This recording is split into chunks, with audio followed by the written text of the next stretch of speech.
Offer आली तर बघू या वक्तव्यावरून खासदार अमोल कोल्हेंनी आता घुमजाव केली। ते वक्तव्य पुणे नाशिक रेल्वेच्या प्रश्नावर होतं असं स्पष्टीकरण कोल्हेंनी दिले। खासदार अमोल कोल्हे यांनी महायुतीबद्दल वक्तव्य केले, ज्यानंतर अमोल कोल्हे भाजपत जाणार असल्याची जोरदार चर्चा रंगताना दिसली। मात्र आपल्या वक्तव्याचा वेगळाच अर्थ काढल्याचं कोल्हे म्हणाले। दरम्यान राष्ट्रवादी काँग्रेस शरदचंद्र पवार पक्ष एकत्रच राहील असं म्हणत पवार साहेब जे सांगतील ते धोरण आणि म्हणतील ते तोरण असं कोल्हेंनी म्हटलंय।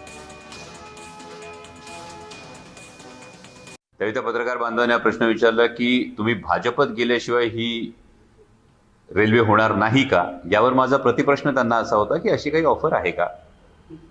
जर तशी काही ऑफर रेल्वेच्या संदर्भात आली तर त्यावर विचार करू। त्यामुळे मला वाटतं की हे रेल्वेच्या संदर्भामध्ये असणारं एक विधान होतं। या रेल्वेच्या संदर्भातल्या विधानाला काही वेगळा अर्थ काही जणांनी काढण्याचा हा प्रयत्न केला सध्याच्या राजकीय परिस्थितीमुळे। परंतु फार महत्त्वाची गोष्ट ही आहे की ही आमची सगळ्यांची मागणी आहे की Pune Nashik semi high speed railway ही जी आधी ठरली होती त्याच पद्धतीने ही व्हावी, ही जी आमची मागणी होती त्या संदर्भातला हा प्रश्न होता आणि त्याच्यावरचं ते उत्तर होतं।